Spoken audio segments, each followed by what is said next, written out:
Ladies and gentlemen, welcome and thank you for joining today's overview of the dairy industry.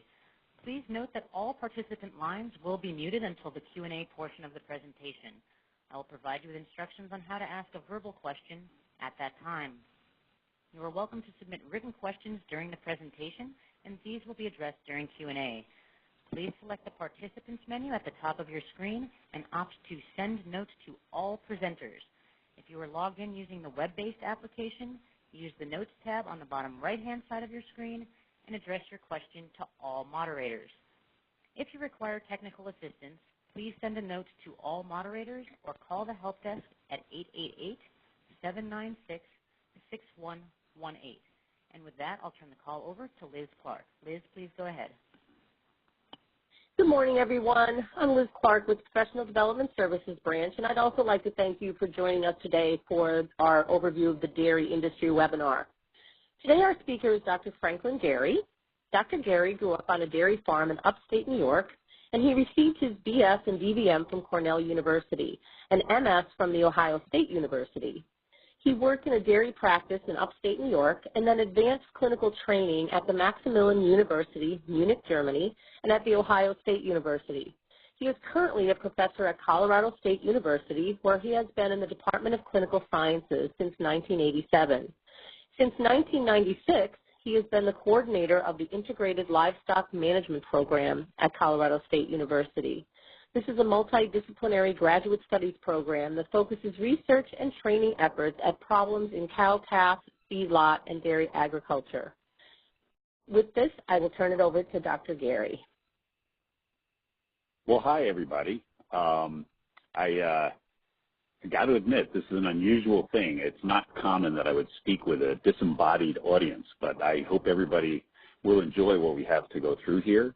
What I took as my task was to provide an overview with an eye towards sort of features that were important to implementation of the secure milk supply system. So what I'll try and do is show you what has changed and the types of things that occur in the dairy industry today, and then make some notes as we go along of things that I think are particularly important relative to application of the secure milk supply initiative. And then I'll review those at the end so that I make sure that I've emphasized the things I think are key points.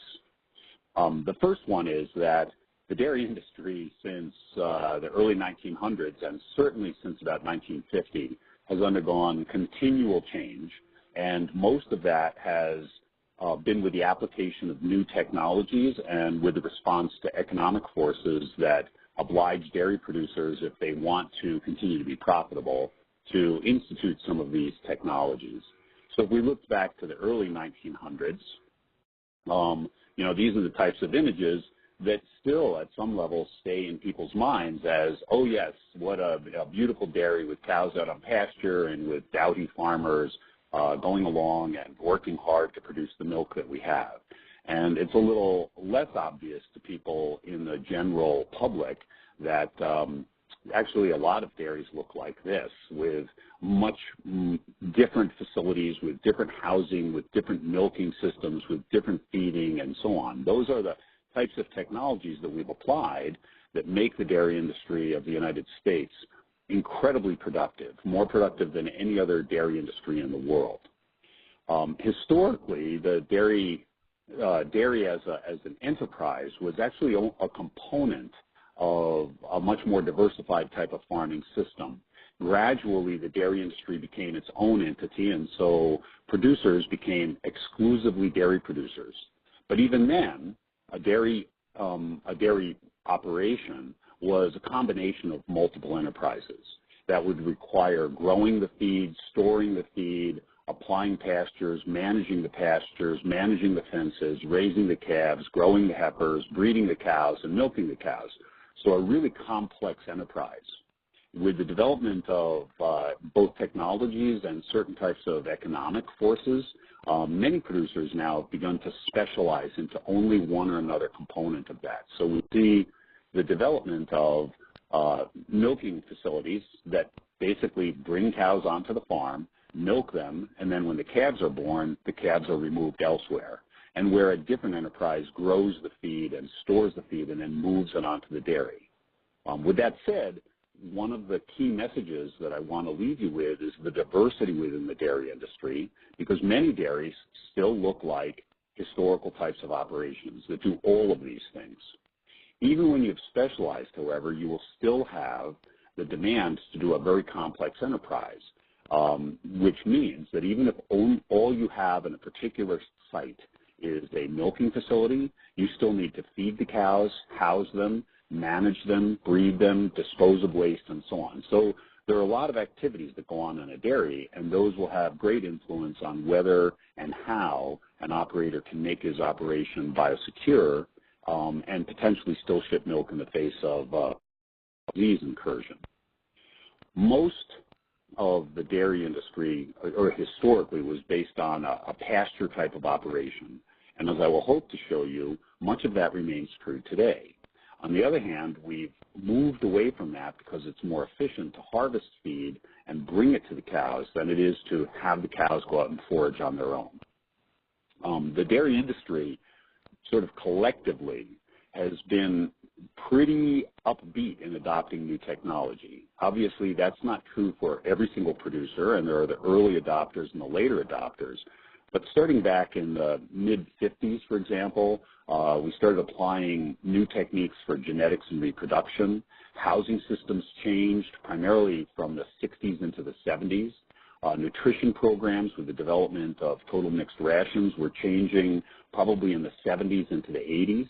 Our milk handling technologies have improved, and a lot of that then is supported by new information technologies that allow us to monitor and track what individual animals do so that we fine-tune the operation. The result of all of those technologies is what you see in this slide here. If you looked back to the late 1800s, you'll see that the number of dairy cows in the country throughout that time up to the 1940s continued to increase. This was a reflection of the fact that given that per person milk consumption remains relatively stable over a period of time, as the human population increases, so too does the dairy population. And then in the mid-40s, after World War II, that was the upswing of what many people now see as the development of high-tech or chemical-based or industrial types of agriculture. And you see a really interesting thing happen. In the face of a continuing growing human population, in fact, the number of dairy cows decreased. So that from 1940, which was about the peak of the number of dairy cows in the United States at about 25 million, by 2010, and now continuing to the present, we're down to below 10 million animals. So only 2/5 of the population we had back in the mid-1900s. The number of dairy operations has decreased, and so you can see that trend here with just from the time frame from 1991 through 2012, which is what this slide includes, you see an ongoing, very persistent decrease in number of operations, and that trend would continue through 2017. In the meantime, milk production per cow has risen really substantially. So, and I'll show you a more substantial reflection of this in a minute. So with a 44% increase just in the time frame, the 20 years from 1991 through 2011. The end effect is that with a reduced population of cows to 2/5 of what it was in the 1940s, we've continued to see a total milk production increase that in the 20 years from 91 to 2011, 2012, represented 35% increase. So in the face of decreasing farm numbers, decreasing cow numbers, we see increased total productivity.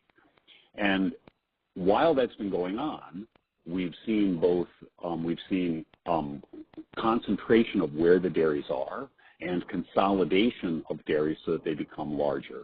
This slide shows you nicely, I think, by region, upper Midwest, Northeast, Florida, Pacific Northwest, and so on, the total daily milk shipped per farm. And so you can see no matter where you are, we're seeing really substantial increases of at least 50% and in some cases well over 200% of production per farm. That represents improved cow productivity at the same time that it represents increased number of cows per farm. The dairy industry is distributed in fairly discrete places. Although it's distributed at some level across the whole country, you'll notice that there are traditional dairy states. That would be New York, New England, Pennsylvania, into the Great Lakes states. Of course, historically, Wisconsin is America's dairyland. But there have also been development of dairies in the industries in the more arid West. California is now the #1 producer of milk. It actually superseded Wisconsin 20 years ago. And we have pockets that are up in Oregon and Washington, giant development of dairy industry in Idaho, and then some scattered places in northern Colorado, Arizona, New Mexico, and then throughout several very specific places in Texas. Much less dairy industry presence through most of the Rocky Mountain states and much of the central United States. Part of the reason, one of the big things that drives changes in the industry, besides the application of technology, is the fact that milk is marketed as a commodity for the overwhelming majority of all producers. And as the saying goes, on average, commodity producers break even. And this slide, running from 1996 through 2012, gives you some appreciation of that. These are the milk prices. This is actually the Class 3 milk price that was received at the farm for the average producer across the United States. And so what I want you to think about is that if at a given time the cost of production was, let's say, $13 per hundredweight, then there'd be a lot of times dairy producers are making a very substantial amount of money, and then sometimes that they're losing. If, on the other hand, the cost of production is up around $8, then there's only a very few times that the dairy producers are making money. So there are compelling reasons for dairy producers to keep the cost of production per pound of milk low. And if you had a producer that was capable, this isn't very possible today, but if they were capable of producing milk for $12 a hundredweight throughout this consistent time, they'd be multimillionaires. Overall, the dairy industry is fairly profitable, but only given that you adopt certain types of technologies and changes and improve productivity on a per animal basis. That's what lends itself to the development of consolidation and increased numbers of cows per dairy. Because in this industry, we really see the effect of the economies of size. It allows you full use of existing resources. So once you put buildings up, then that's a big cost. So if you put up a dairy milking center, you want as many cows going through that milking center as you can possibly get. Technologies, a lot of technologies are pretty expensive, and so you need to distribute the cost of that technology across as many cows as possible. Engineering economics lend themselves to this. So the price of a particular piece of equipment is not proportional with its size. It costs you a certain amount to buy a certain size tractor. A tractor that's twice as powerful does not cost you twice as much. It also allows you to use specialized resources, and so that would include things like specific services and or certain computer technologies and so on. Input prices tend to decrease because you can buy in bulk, and this supports the specialization of production units so that many dairies don't raise their own feed. They purchase their feed. Why? Because somebody else that's raising the feed can do that more effectively with giant machinery and keep the cost of that forage fairly low. In some cases, not as much as some of these other examples, you get improved output prices. You get premiums for maintaining a certain quality of milk, for example, or a certain composition of the milk. And you more efficiently use management. So you have fewer people overseeing what's going on within a very big population of cows. And you move away from a single producer being the manager and the owner and the financial expert and the person that takes cows. And you begin to specialize what the labor force is as well. Despite all the changes in size and scale and the adoption of these new technologies, a central point I want to leave you with, because it's important to the Secure Milk Supply initiative, is that the dairy industry remains very diverse. This slide gives you some idea of that, and I'll show you another slide that puts this in graphic form. What I want you to take away is that there are still a lot of very small dairies. We would call small dairies something less than 100 cows. And there are relatively few dairies over 1,000 cows. These increase each year, while these diminish, these decrease. But because of the way the production industry goes, even though there are very many of these, they actually only represent about 17% of all the dairy cows are on this great number, 43,000 dairy farms, while about 46% of the dairy cows are on the much larger farms. That means that over 50% of all milk comes from this small number of farms, while only about 14% comes from the very small farms. That's an important statistic because what it says is that in the event of a foot and mouth disease outbreak and the application of the secure milk supply, there will be a lot of small producers that will have very different challenges than a relatively select number of very large producers. And so that will balance out things about profitability, how quickly they can respond, and et cetera. And it influences the distribution of animals. This just puts graphically that same thing. And so I just wanted you to see, in case you weren't tracking on the table, the vast number of operations are actually small, but the total productivity is relatively modest. There's only a small number, these little blue dots here, of relatively large farms, but the total productivity off of them is actually quite substantial. So now I want to give you some idea of what that diversity looks like. Many farms still do pasture their animals, and these are actually fairly current slides. These are not historic or ancient. This is down in Florida. This would be in Wisconsin. This is upstate New York. And you can see that pasture is a really great place from a lot of people's point of view to maintain cows. Downside is that it allows the cow, or obliges the cow, to harvest her own feed, which means that they select through what they want, what they don't want, and a lot of the land space is actually relatively poorly utilized. Furthermore, some of the grass will be more mature, some will be less mature, and so they get a variable diet, which doesn't enhance overall activity. Furthermore, in most of the places where we graze, there will still be 4 to 6 months a year that the animals can't graze. It might be because it's either dry, or of course, especially in the north central states, because there's snow on the ground. And so then that requires that we have housing systems where those animals can reside for very prolonged periods of time. So this is a traditional tie stall barn, which you can see is fairly close confinement with big requirements for ventilation and with a substantial amount of labor input because all of these cows need to be moved individually, fed individually, and typically fed by hand. While the cows may be housed in these individual tie stalls, most of the young stock, these would be growing heifers, are typically out in some kind of a loose shed, and baby calves historically actually will be housed for protection from the elements in the same facility as the adult cows, exposing them to more enteric pathogens, more respiratory pathogens, relatively poor ventilation, and so we can beat some of the disease episodes that occur in these more confined operations with other types of housing.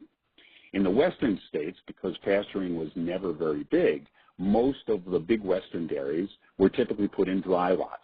And so these animals would be on places where there is no grass, and they typically will get relatively little shelter, aside from perhaps windbreaks and or shade. And the cows will be brought to a milking facility, as you see here. Over time, producers realize that even though in the western states it may be dry most of the time, when it does get wet, you have really serious problems with the environment when it gets wet. And so increasingly, the industry has moved, both in the east and in the west, to freestall housing. So you don't have strict confinement in very expensive small facilities, and instead can expand into things where cows can move around freely and where we can provide really large-scale ventilation. This is the inside of a freestall barn, and you can see the cows can move where they want, when they want. They can take whatever stall they want. That puts a premium on the management of the stall beds that the cows lie in, and it allows us to use completely different technologies for feeding the cows along very long rows of areas where the cows come to feed, which means cows have access to feed 24/7, and management of how we feed them then becomes a really important component of farm management. At the more extreme end, when we get into really hot environments, say in the panhandle of Texas, Arizona, New Mexico, increasingly in Colorado, now we can expand some of those facilities to be really giant. And this is a big cross-ventilation barn, and you can see that for every area throughout the barn, there's giant ventilators that pull the air through, typically through a water curtain, which is what you see here, and you can be inside of this barn in the heat of summer or in the dead of winter and maintain a temperature that doesn't vary by more than about 10 degrees and hangs out around 65 to 70 degrees, which is a very comfortable temperature for cows and for workers.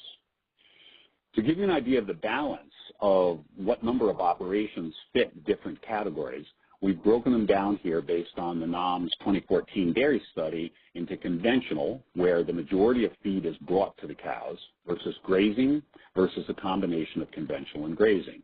And what you'll see is that conventional dairies, almost all large dairies are conventional, a much smaller percentage of the very small operations, and then distributed throughout the smaller and medium. By comparison, grazing will be accomplished by almost no large dairies and is primarily the purview of very small dairies, with, again, a certain percentage of the small and medium-sized dairies having either grazing or a combination of conventional and grazing. This is important both for understanding what kind of productivity these cows will have, as well as understanding disease exposure risks and exposure to the environment. So you can see that once you've managed cows to bring the feed to them and applied the nutritional technologies we have, it is very common for a conventional dairy to vastly outperform a grazing dairy in terms of productivity per cow. And even the combination of conventional and grazing tends to lag behind the pure conventional dairies, where the cows are managed in one place, the feed is harvested, selected, and then fed very specifically to the cows at very specific times. The organic industry typically lags behind as well because of the demand that those will primarily be based on a grazing type of management. And this gives you some idea of one of the other things that happens once you emphasize that the building facilities are primarily for milking cows. We now can milk cows multiple times a day. And so this slide just shows you the times per day. This is, again, from the Dairy 14 survey of dairy producers across the whole country. And a lot of dairies still milk twice a day. But when you move to larger operations, a lot more of the industry is going to milk 3 times a day. And you can see that once you move to milking 3 times a day, depending on the size of the operation, you will increase production per cow by somewhere between 20 and 30%. So that managing the cows differently so that they go through a facility more frequently increases overall productivity.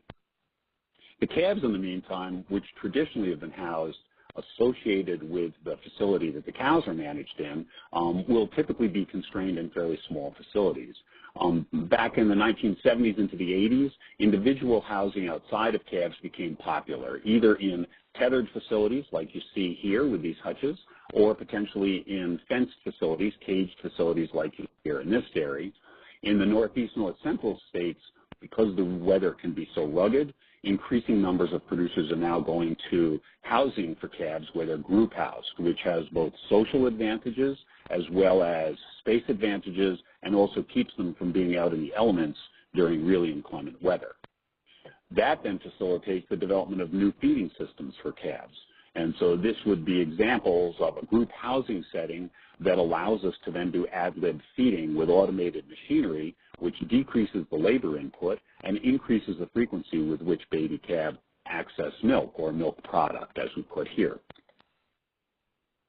All of those technologies allow the development of a concurrent industry, which would be calf ranches and heifer raisers, so that it has become common, especially in larger dairies, to birth the calves on the facility, and then either pre-weaning or post-weaning. So pre-weaning, then we move them to a calf ranch, and post-weaning, we move them to a heifer raiser.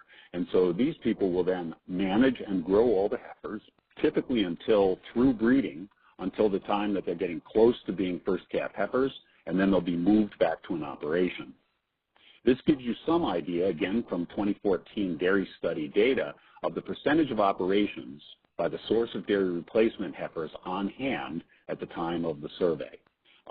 Born and raised on site versus born on site but raised off site, or even born off site, is about a 60-40 split, or almost actually half and half. And so a lot of facilities now raise their calves off site if they're large. That will be reversed in the smaller operations where the vast majority of small operations have the calves there. I think you can see the implications for movement of animals on and off and the demands to move pregnant heifers back on and the amount of animal traffic that will change from one type of operation to another. More than that, we also have on dairies not just heifer calves being born that are going to move back to the facility, but a substantial number of, approximately 50%, bull or steer calves. And this gives you some idea of producer responses to what happens with those calves. Some of them will be retained and raised off-site, but that's a very small percentage. Most will be sold to a calf ranch or heifer raiser and not brought back, and then the majority will be sold. On a given operation, therefore, since calving occurs year-round, even in the face of a disease outbreak, there's a demand to move animals off of an operation to some other type of facility, even in the face of potential problems, because a producer doesn't have a lot of other choices except potentially to euthanize the calf site, because those calves have to be moved. Let's look a little bit at the milking systems that are deployed. Historically, we used to milk into buckets, like you see here, take the bucket to the cow, manage each individual cow with a lot of manual labor going into it, and then move the milk from the bucket to some kind of a cooling system. As time went on, technology introduced in the late 60s, early 70s, included other type of transfer equipment, where instead of having to actually carry the milk in buckets, we then put it into vacuum-based transfer systems that would move it from there into the bulk tank.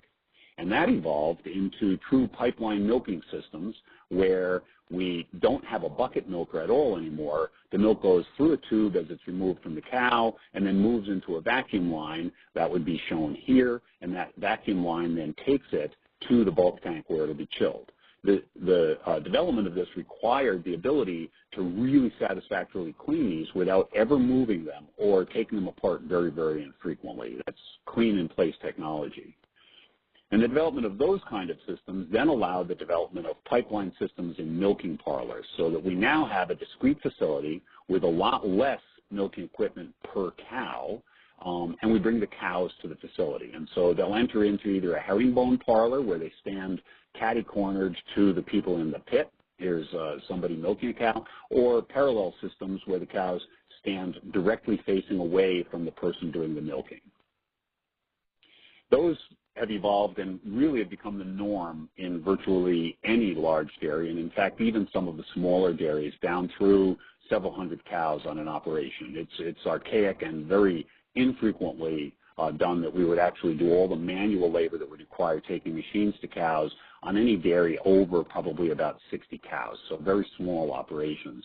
And you see here just some images looking from above of the pit. The milkers, there's a much easier place to work than having to bend down and put the machine on every individual cow, big hydraulic gates that then allow the cows to exit, and now a worker can start down at one end, apply the machines as they march down along the line. This would be about, I think this is a double 40 parallel parlor, and then the milk now drops down instead of up into a basement facility where the milk lines now carry the milk. So we've radically changed how milk moves from the cow into the cooling system. This provides a lot of advantages both in terms of cow movement, worker movement, and diminishes substantially the number of workers required to milk really large numbers of cows, either in the herringbone or in the parallel parlor. Even more efficient are the rotary parlors. In this case, in the picture on the upper right, we move cows to basically a carousel. The cows walk onto it and then begin to cycle around this rotary parlor, and by the time they get to the end, they're finished milking and then exit. That means we now don't even have to have workers marching up and down in a pit, and instead 2 workers can continue to apply milking equipment, and then the technology we have removes the machine when the cow is done milking, and then the cow has finished prep on her, or excuse me, disinfection of teats before she leaves, and then walks off of the carousel. This then allows the development of a lot more information technology where we can monitor which cow produced what amount of milk per day and manage the cows more specifically with smaller numbers of people and with much more information. activity. And so we have a lot of computer systems that monitor, and we've developed more electronic systems that not only identify animals, but then also monitor the milk and tell us things about whether the cow is pregnant, whether she has developed mastitis, and so on. Probably the cutting edge of that technology, which is now beginning to have an upswing, especially with problems with the dairy labor force, are robotic milkers, where the cows individually walk into a facility. The cow is on the other side of this box, and then a robotic arm moves the milking machine under the cow, identifies the teat ends using laser technology, applies it, and so the cows now voluntarily move up to be milked as often as they would like, given the capacity of the equipment. A lot of this technology is applied because of the demand for efficiency, but also because it vastly improves the quality of the milk. Milk handling and movement is obviously the key issue on a dairy because it's the primary saleable item. And milk is extremely perishable. In fact, it has the distinction of being the single most perishable agricultural product we make. It needs to be promptly chilled to prevent microbial growth, and based on federal regulations, it has to be filtered to remove debris, chilled to less than 40 degrees, and continually stored below 40 degrees, and has to move off the farm no later than 48 hours after it was harvested. So in modern systems that I've just shown you, we can remove milk from the cow and move it to a chilling system much more rapidly than we have ever done before. That leaves archaic systems like old milk cans in the dust. Here, we'd have to milk a cow, put it through a strainer, put it into a 10-gallon can, lift approximately 100 pounds into a water chilling operation, and it would take somewhere between 2 and 3 hours to chill that milk down to 40 degrees warmly, then lift it back out and move it onto some kind of a flatbed truck. So in the 1960s, we developed regulations that required all grade A dairies to store their milk in bulk tanks, as you see here.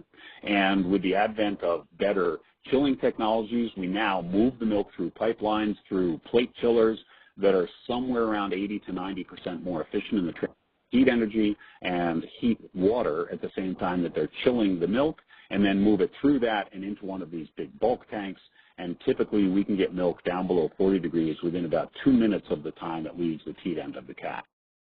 Then it moves from there into transfer trucks, and the trucks now on larger dairies are sized to match the size of the, or actually the bulk tanks are sized to match the size of the tanker truck. So typically a tanker truck like this will hold 6,000 gallons, and so we designed the bulk tanks to hold approximately 6,000 gallons. The super tankers, or what are called quad tankers, hold even more, 8,200 gallons. And so on a given farm, with the configuration you see down here, there have to be minimum 2, typically 3 milk shipments per day, so that these tanks are continually being shifted out, and we don't expect the milk to be in them longer than approximately 24, so that even with delays, we don't exceed the 48-hour time limit. Feeding has also changed associated with these housing systems. In the old school, we used to feed manually in these tie stall barns with component feeding, where each component of the ration was fed individually.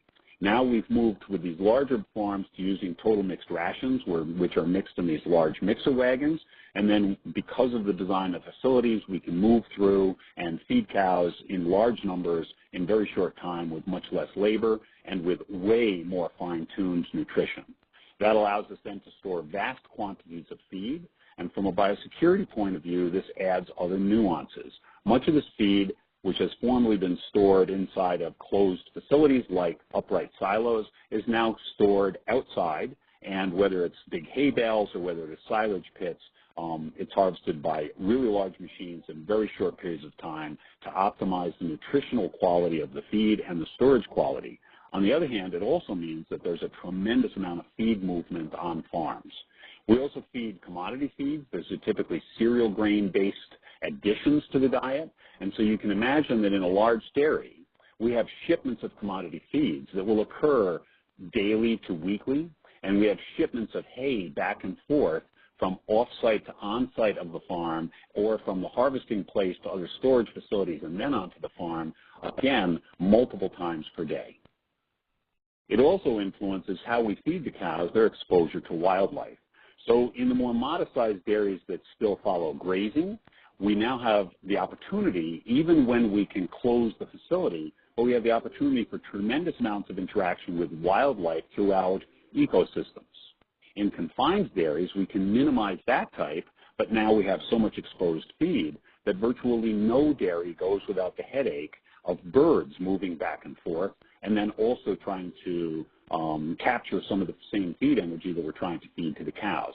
So there are great opportunities for interaction with wildlife populations, and they will vary depending on the type of dairy that we're looking at. From a reproduction point of view, part of the reason we've made such tremendous progress in dairy productivity is because of improved genetics. And this was facilitated by developments that occurred in the first half of the 1900s with the development of artificial insemination technology and frozen semen. So that now almost all dairies use artificial insemination with frozen semen that they get from bull studs with already pre-tested, very highly productive, genetically superior bulls. On the other hand, because reproduction through AI is not going to get all animals in all cases, many operations still maintain bulls on the operation, adding to the amount of animal traffic, the potential for exchange of new diseases and or new animals onto the farm. And this gives you some idea of the percentage of operations that had any bulls used for breeding in addition to AI, and it remains over 50% of all dairies will have some kind of a bull that will come from some other operation onto that operation, typically to service the cows. The reason there needs to be such an emphasis on efficient reproduction is because of what we look at here as the lactation curve. In heifers or in mature cows, early on they're going to have peak milk production, and from there we have a steady decline in milk production. Since gestation is set at about 280 days, how long it takes us to get the cow pregnant will determine how far down this curve we go before the cow can be dried off and then freshen again for another lactation. So the more efficiently we can keep days open, both with technologies and with natural bull breeding, the more productive that dairy will be. This involves then another aspect of personnel management, because there are typically going to be some number of people that are going to manage the cows, provide them both with artificial insemination as well as with estrus synchronization programs. And many dairies now, especially high-producing dairies, will use some version of different reproductive technologies to assure that the cows are bred as efficiently as possible with high genetic quality semen. The most common breed in the dairy industry is the Holstein cow, representing about 85 to 90% of total numbers of animals in the dairy industry. Jersey comes in second, and all other breeds, Guernsey, Ayrshire, Brown Swiss, represent only about 6% of the population, which basically reflects the fact that the Holstein breed has made tremendous genetic improvement in productivity and accounts for the majority of the milk produced in the United States. That also puts a premium on the value of genetically pure animals that are used to breed the bulls who then become the AI sires. And so there are still a substantial number of dairies who pride themselves on having purebred animals on the farm. So they're not just grade commercial cows. Even though most of their money is made from selling milk, there are a substantial number of operations and a substantial number of cows that are valued beyond the value of a standard commercial cow because of their genetic merit. There are very few dairies that have invested in crossbreeding, and here are a few examples of crossbreds, but I put them on because I find them to be fascinating cows, although in reality they represent a very tiny minority of the dairy industry. Ultimately, part of the reason for crossbreeding, one of the reasons, is to also recognize that when cows finish their productive lifetime on the farm, ultimately the overwhelming majority of all cows will eat, and they'll go to a slaughter facility. So another source of movement of cows that needs to occur, regardless of the circumstances of disease, incursion, and the need for biosecurity, is the movement of cows off farm for harvest at the end of their productive lives. Human involvement will be throughout this entire system. So we will need milkers for milking, for feeding the animals, for facilities management, management of the beds, movement of manure, animal care, breeding, and calf feeding. Depending on the nature of the operation, we commonly have about 1 worker per 40 to 80 cows, which means that for a dairy, for example, that is milking 5,000 cows, we will commonly have somewhere between 50 and 70 workers. And those need to be accommodated too when we look at application of the secure milk supply system. There will also be other traffic, and depending on the nature of the operation, this could be a pretty intense amount of traffic. We will need deliveries of equipment, deliveries of supplies, deliveries of feed, hoof care, semen, veterinary care, animal delivery, and removal. And so you can see that between animal trafficking, feed trafficking, human traffic, and so on and off of the dairy, we have a tremendous amount of movement on and off. So what I would like to do now, having given you, I hope that was useful. I wanted to combine some images so that the terms that I was using made sense, and also emphasize some aspects of the industry that would allow you to think about some of the issues that go with the implementation of the SNS program in the event of a foreign animal disease incursion. So here would be some of the issues that I hope I have sort of identified there. One is that many herds in the country, not as many as there are small herds, but many of them will be over 1,000 cows. How do we depopulate herds of that size? That becomes really difficult. So if one of those was affected by foot and mouth disease, as an example, we're presented with a really substantial challenge. In the feedlot industry, that would be even worse, of course, because in feedlots we may have as many as 100,000 steers on an operation. But nevertheless, moving hundreds, let alone thousands of animals off of an operation is a pretty giant enterprise. The ability to restrict traffic. I hope what I've shown you is that in a typically normal functioning dairy across a broad range of sizes, there is a tremendous amount of movement and increased amount of movement with increased operation size for feed, for animal movement, for services and supplies, new milking equipment, the cleaning supplies, and a variety of other things, as well as then different types of feed, movement of manure, and then milk pickup. Milk pickup is the one that we focus on to maintain integrity of the operation, but the operation can't have good milk pickup. It also has traffic for some of these other things. Need to deliver feed from off-site, which is common as we specialize the dairies. Need to move milk daily because of its highly perishable nature. Milk movement in large versus small farms. I did not specifically comment on this, but this is a good time to do so. In the large operations, we can match the size of a tanker to the size of a bulk tank, and so one truck can go to one farm, fill up, and move off-site. In smaller farms, which populate a substantial percentage of the farms in the United States, as I pointed out, 43,000 of those farms are less than 100 cows. Their bulk tanks are very small, and typically, in order to efficiently gather the milk trucks move from dairy to dairy to dairy before they are filled with 6,000 pounds. But that is the standard size of a tanker in today's modern industry. And then milk movement over large distances. Having shown you the map of where the dairy industry is distributed, I think you can see that in some places in the country, the number of dairies and the amount of production matches a fairly local distribution of the milk. But in other parts of the country, example, California, New Mexico, Texas, the Texas Panhandle especially, Arizona, Idaho, even Wisconsin, because of the vast amount of milk that it makes, much of that milk is moved not to just a local processing facility, but in fact, in some cases, very large distances to balance supply and demand across the United States. Other issues.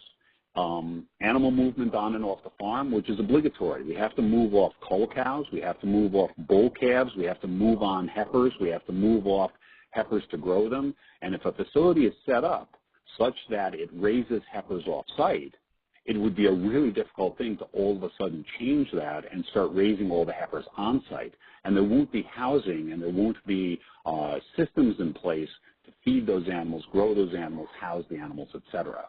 Return of heifers to the milking farm. You can keep heifers from moving back for a limited period of time, but typically these are going to be bred heifers, and within fairly short time from when the target is to move them back to the farm, they will be calving. Most heifer facilities move animals back to the farm within about 2 months of the time that they freshen and begin lactation. And then, as I mentioned, bull calves and steer calves, there are issues of commingling of heifers off-site, and there are cow removal to slaughter. So a lot of animal movement things to consider, and that will vary individually from farm to farm. So if you're going to work with a farm, it becomes very important to understand how does this particular farm operate, because I've shown you a lot of variation in how a particular manager may choose to move cows, move manure, move feed, and so on.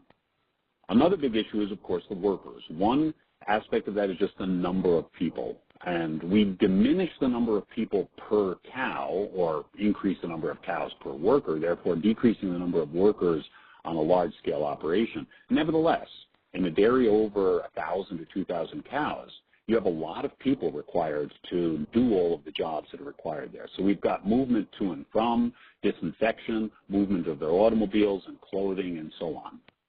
Milk haulers represent a particular issue. Some milk haulers are employed by the milk processing plant. Others are contract workers. So there could be variations in how attentive such haulers are to the needs for cleanliness, truck washing, and the reliability in terms of following rules. Genetic value of the animals. Some farms will have purely commercial herds, and the animals are all approximately the same value. Other farms will have really big issues with particular groups of animals, including even the whole herd, because of the genetic value, which initiates a whole issue about how expendable is that animal in the face of a disease problem. How do you preserve its genetic superiority or quality? Contact with other animals. I showed you one slide there that I wanted to emphasize that some farms will have substantial interactions with hoofstock wildlife. Others, and the majority of them, will always have contact with birds that fly on and off. And because of the way dairy cows are fed with open facilities, there's almost no dairies that don't have problems with birds. So those are all issues that I hope I've sort of shown you. With that said, the last few slides, I wanted to refer to some stuff that Dr. Jason Lombard supplied to me from the Dairy 2014 study, because in that study they specifically asked producers across the country about some things about their foreign animal disease preparedness.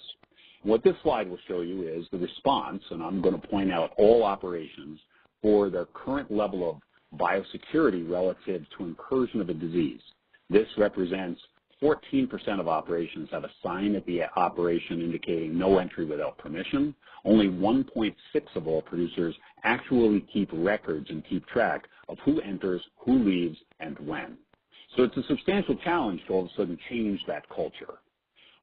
This would be representative from the same study of the percentage of operations that brought certain types of cattle onto operations. I've hopefully shown you why animals need to move on and off operations. This gives you some idea of the magnitude of that. And this would be small, medium, large, and all operations, and shows pregnant dairy heifers in somewhere between 10 and 15%. Any animals at well over 25% of all operations on a frequent basis are moving animals on and off of the place. The question was also asked in that survey about the ability to make the farm more secure from traffic on and off. And this is across all operations, those that said all traffic would have to enter and exit through a single controlled access point. And the producers said, about 80% of them said that they could accomplish this. Okay, they could implement the following strategies during a foreign animal disease outbreak by herd size and by region. And that was pretty uniform across all sizes. Second, the question was access points secured by a locked gate. And about 70% of producers said that they could do this. Someone assigned to regulate all traffic, about 72% said they could do this. An area close to the access point that could be used as a watch station, and that was about 60%. I'll refresh your memory on the nature of surveys. My experience is that in response to a question like this, producers are going to tend to be pretty optimistic. Oh, sure, I can do that. And so even then, even if these are all accurate statements, we're still talking way less than 100% of operations that actually could accomplish this. Furthermore, the question was also asked in that survey, of the 81% that could do that could implement one of these strategies, how long would it take to implement that strategy by herd size and region? And again, looking at all operations, only about 80% of that 80% could do this within a day. 12% said they could do it within a week, and about 5% said that it would take them a week or more to implement that strategy. So while it may be something they think they can do, many dairies can't do it very expediently. They're not prepared to do it out of the starting gate. And this is the percentage of operations by number of days it would take to construct a truck washing station. So many dairies said they could do this. How many could do it within a day? How many could do it within a week? And how many would take more than a week to implement this? And the majority of producers, over 55%, said that it would take a week or more to actually implement that. So there would be substantial challenges. You can be an optimist and say that's a lot better than it was 10 years ago, and you could look at it the other way and say, yeah, but we still have a pretty long way to go. Foot-and-mouth disease hit tomorrow and we were to deploy this strategy, there's a substantial number of producers across various sizes that would be pretty far behind the curve, okay? Which just suggests that we need to continually improve, I think, awareness of the need for that and look for people as they change their operations to adopt an attitude that says, can I respond in the case of an emergency? So here's what I hope I have accomplished. I wanted to show you something about the diversity of the dairy industry, the complexity of current modern dairy systems, the complications and how they are operation specific, and that if you're going to work with an operation, there's a whole bunch of things you need to know to really understand how that particular operation works, some of the difficulties in biosecurity, current levels of preparedness, which I think are way better than they were 10, 15 years ago, but still have a ways to go. The unique nature of milk movement and why that's a really key issue in the secure milk supply system, the implications of marketing milk as a commodity, and food for thought, what happens when you can't move the milk. And by showing you that graph of milk prices, I hope you can appreciate that if you don't move milk off an operation over a very short period of time, maybe as little as a week, you've basically eaten up all of the profit of that farm for pretty much a whole year. In other words, operations can't afford to not move milk for more than a very, very limited period of time. With that said, I'd be happy to take any questions, and I think those would be facilitated through Liz. I hope that was useful to you. Ladies and gentlemen, if you wish to ask a verbal question, please press pound 2 on your telephone keypad.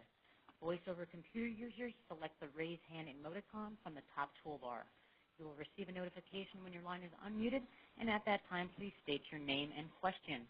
And as a reminder, to send in a written question, please select the participants menu at the top of your screen and opt to send notes to all presenters. Or if you are logged in using the web-based application, use the Notes tab on the bottom right-hand side of your screen and address your question to all moderators.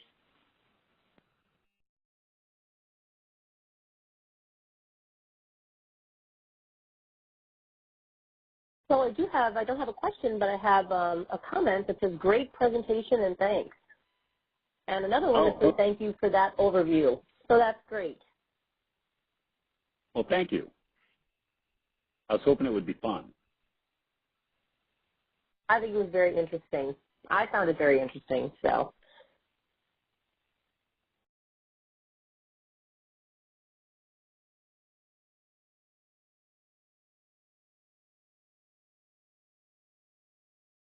We don't seem to have any written questions. I don't think there's, I have another comment that says, I agree, very well done.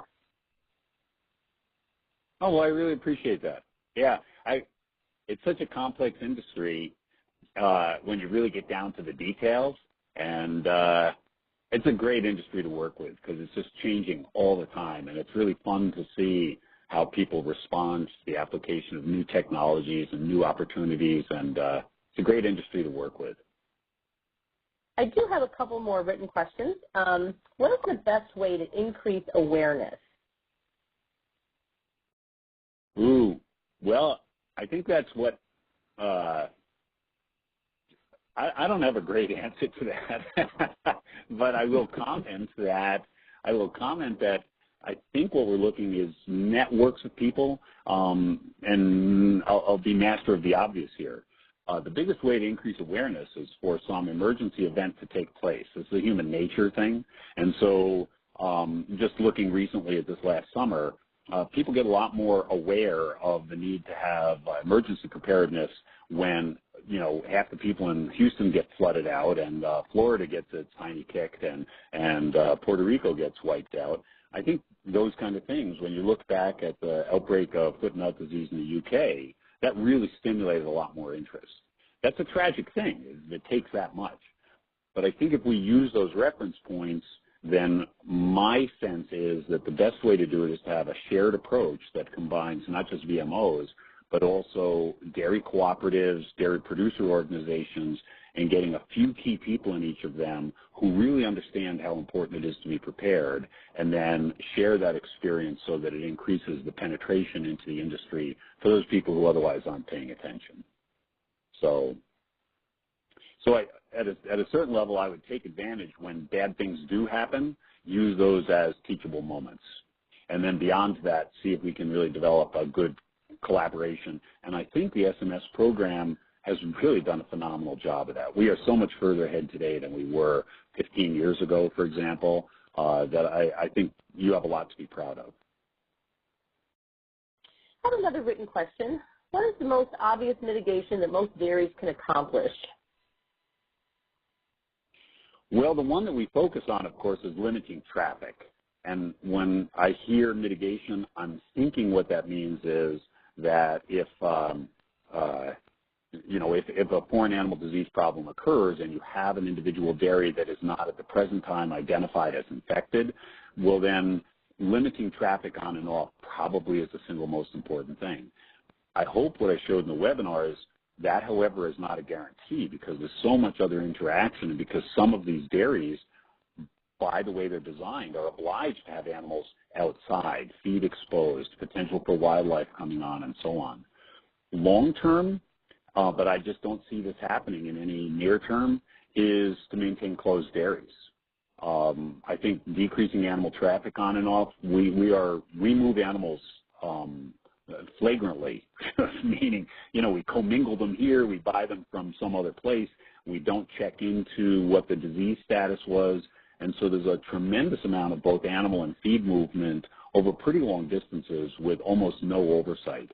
When you close a dairy, you really, so that it's all growth from inside, that is a really effective way to begin to consolidate how you can control that biosecurity. But with the expansion of the dairy industries, that's a really unusual thing because of the raising of heifers off-site, because of the movement of animals on as herds expand. And so those are idealistic, but I do not think they are practical notions. So that's why we focus so much on the just stop movement and close to an entry point so that, you can at least decrease the likelihood of entrance to a single point. Okay, I have another written question. It says, what is your impression of how the industry as a whole would prioritize vaccination against FMD?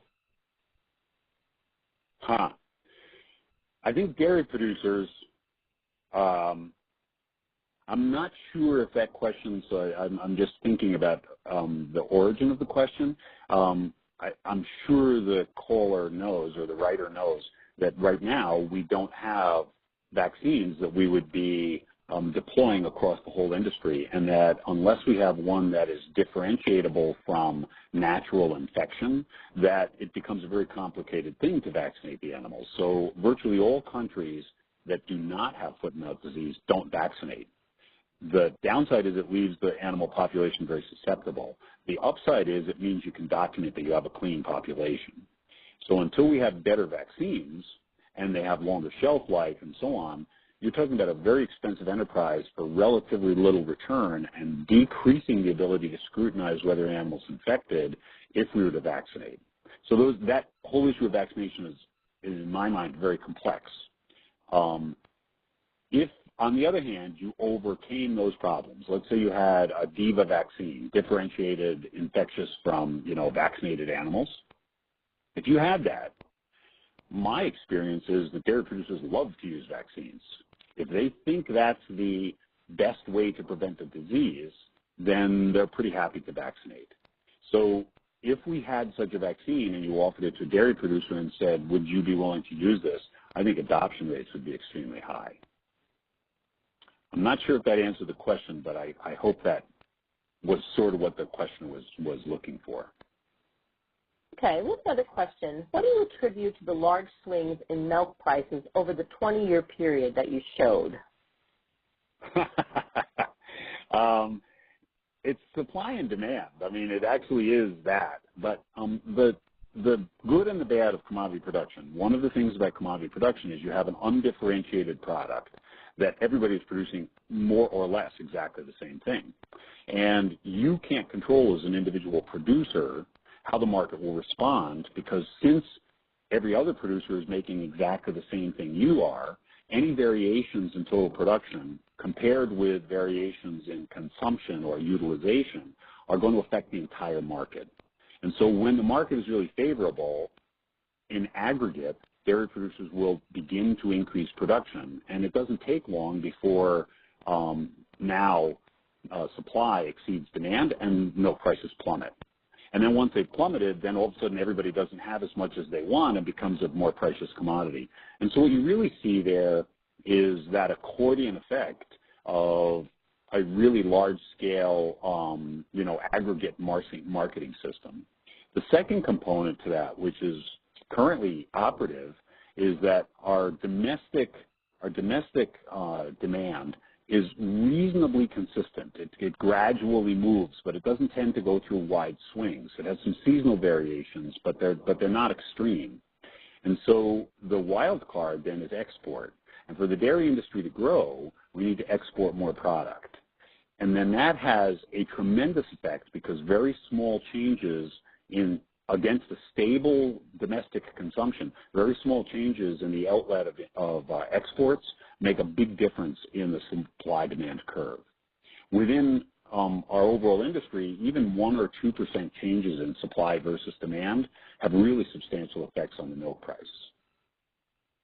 I hope that's useful. That's commodity marketing, and the same thing happens with corn, and the same thing happens with beef and with a lot of other commodities, because they're undifferentiated. The way to control price is to have something that fits a particular niche where you're able to control the amount of supply relative to the amount of demand, and that's a very infrequent thing in the dairy industry. We have another question. It says, related to the regulation of milk processing within 48 hours, is on-farm pasteurization considered to be appropriate processing under that regulation? You have to have special dispensation to do on-farm processing. So that would be what's called a producer processor or a producer distributor. You need a special license to do that. And then having done so, you need to meet the same stipulations for quality of the processing system. So there are some dairies, of course, that do this. These would be home delivery services as an example. And so we have the dairy itself that then has its own processing plant, but that has to meet exactly the same inspection requirements. So it adds a tremendous amount of cost up front, a lot more regulation there, and then you need a distribution network. So what you've done now is the opposite of the commodity market. You've now taken all the risk for distribution of your product on yourself. So if you're producing a certain amount of milk and then school lets out and milk consumption drops, you have a lot of excess product and you don't have a place to put it. Alternatively, when demand exceeds supply, you're not meeting the demand and you lose all kinds of customers. And so not many people are willing to take on the risk, the aggregate risk of everything that goes from how they manage their animals and their feed and the production system and so on, and then on top of that, all of the thing that goes with the business of processing. If, on the other hand, you in a short time wanted to say, well, what if we pasteurize all the milk on place, then you add the other problem of where are you going to store all that milk? How are you going to move all of that milk? And so unless you had a distribution network, you still face the same problems of moving milk on and off farm with a limited amount of storage that's restricted to a particular volume. I hope that explained that. It's too bad this isn't interactive because I may or may not have answered the question the person had, and I apologize if I did not. Well, we have a few more questions. First, the statement is this is a great presentation, but it's concerning looking at the last few slides that address that our dairy farmers seem to still not realize the time commitment to be prepared.